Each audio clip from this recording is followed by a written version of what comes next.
Hi hello ನಮಸ್ಕಾರ. ಡಿಜಿವೇವ್ ಸೊಲ್ಯೂಷನಿಂದ. So ಇವತ್ತು ನಾವು ಏನು ಡೆಮೋ ಕೊಡ್ತಾ ಇದ್ದೀವಿ ಅಂದರೆ ಸೆರಾಮೋನಿಕ್ ಏರ್ ಅಂತ ಒಂದು ಮಾಡಲು, ಅದೇ ಥರ ಇನ್ನೊಂದು ನೆಕ್ಸ್ಟ್ ಮಾಡಲ್ ಬಂದ್ಬಿಟ್ಟು ಸೆರಾಮೋನಿಕ್ ಬ್ಲಿಂಕ್, ಇದು 500 B2+ ಅಂತ.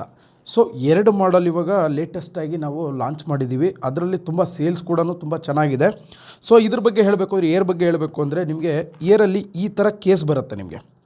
ಸೊ ಇದಲ್ಲೇ ಇನ್ಬಿಲ್ಟಲ್ಲೇ ಕೇಸ್ ಇರುವಂಥದ್ದು. ಅದೇ ಥರ ನಿಮಗೆ 2 ಟ್ರಾನ್ಸ್ಮಿಟರ್ ಬರುತ್ತೆ, 2 ಟ್ರಾನ್ಸ್ಮಿಟರ್ ಬರುತ್ತೆ, 2 ಟ್ರಾನ್ಸ್ಮಿಟರ್ ಬರುತ್ತೆ, ಒಂದು ರಿಸೀವರ್ ಬರುತ್ತೆ. ಸೊ ರಿಸೀವರ್ನ ನೀವು ಕ್ಯಾಮ್ರಾಗಾದರೂ ಕನೆಕ್ಟ್ ಮಾಡ್ಕೊಳ್ಳಿ ಅಥವಾ ಮೊಬೈಲ್ಗಾದರೂ ಕನೆಕ್ಟ್ ಮಾಡ್ಕೊಳ್ಳಿ. ಸೊ ಯಾವುದಕ್ಕಾದ್ರೂ ಕನೆಕ್ಟ್ ಮಾಡ್ಕೊಳ್ಳಿ, ನಿಮಗೆ ಬರುತ್ತೆ. ಸ್ಪೀಕರ್ಗಾದರೂ ಮಾಡ್ಕೊಳ್ಳಿ, ಯಾವುದಕ್ಕಾದ್ರೂ ಮಾಡ್ಕೊಳ್ಳಿ, ಬರುತ್ತೆ. ಸೊ ಇದು ಬ್ಯಾಟ್ರಿ ಬ್ಯಾಕಪ್ಪು ಒಳ್ಳೆ ಬ್ಯಾಟ್ರಿ ಬ್ಯಾಕಪ್ ಇದೆ. ನಿಮಗೆ ಒಂದು ಸತಿ ಚಾರ್ಜ್ ಮಾಡಿದ್ರೆ ನಿಮಗೆ 18 to 19 ಅವರ್ಸ್ ಬ್ಯಾಟ್ರಿ ಬ್ಯಾಕಪ್ಪು ಈ ಕೇಸ್ ಫುಲ್ಲು ಬರುತ್ತೆ. ಸೊ ಇದರಲ್ಲೇ ಚಾರ್ಜು ಆಟೋಮೆಟಿಕ್, ಮೈಕ್ಸ್ ಎಲ್ಲ ಚಾರ್ಜ್ ಆಗುತ್ತೆ. ತುಂಬ ಕ್ವಾಲಿಟಿ, ಇನ್ಬಿಲ್ಟ್ ಕ್ವಾಲಿಟಿ ಎಲ್ಲ ಪ್ರೀಮಿಯರ್ ಕ್ವಾಲಿಟಿ ಮಾಡಿದ್ದಾನೆ ಕಂಪನಿಯವನು, ಸೆರಾಮೋನಿಕ್ ಕಂಪ್ನಿಯವನು.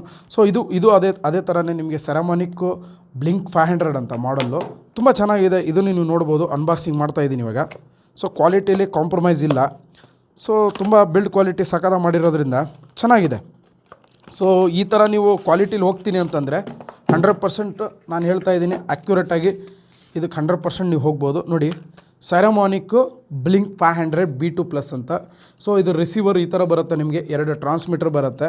ಸೊ ಅದೇ ಥರ ನಿಮಗೆ 2 ಟ್ರಾನ್ಸ್ಮಿಟ್ರು, ಒಂದು ರಿಸೀವರು. ಅದೇ ಥರ ನಿಮಗೆ ಐಫೋನ್ಗೆ ಯೂಸ್ ಮಾಡ್ಕೋಬೋದು. ಹಳೆ ಐಫೋನ್ ಇತ್ತು ಅಂದರೆ ನಿಮಗೆ 12 Pro 13 Pro ಆ ಥರ ಮಾಡಲಲ್ಲಿ ನೀವು ಐಫೋನ್ಗೆ ಕನೆಕ್ಟಿವಿಟಿ ಮಾಡ್ಕೋಬೋದು. ಮತ್ತು ಟೈಪ್ ಸಿ ಇದೆ. ಆ್ಯಂಡ್ರಾಯ್ಡ್ ಮೊಬೈಲ್ಸ್, ಲೇಟೆಸ್ಟ್ ಐಫೋನ್ಗೂ ನೀವು ಯೂಸ್ ಮಾಡ್ಕೋಬೋದು.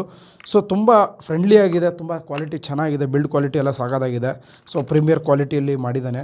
ಸೊ ಇದನ್ನು ನೀವು 100% ನೀವು ಬೈ ಮಾಡ್ಬೋದು. ನಾನು ನಿಮಗೆ ಇದರದ್ದು ಡೀಟೇಲ್ಸ್ ಎಲ್ಲ, ನಂಬರ್ನೆಲ್ಲ ನಾನು ನಿಮಗೆ ಹಾಕಿರ್ತೀನಿ. ಸೊ ಹೆಚ್ಚಿನ ಮಾಹಿತಿಗಾಗಿ ಡಿಜಿವೇವ್ ಸೊಲ್ಯೂಷನ್ಸ್ ವತಿಯಿಂದ ಕಾಂಟ್ಯಾಕ್ಟ್ ಮಾಡ್ಬೋದು, ಏನು ಸಮಸ್ಯೆ ಇಲ್ಲ. Thank you.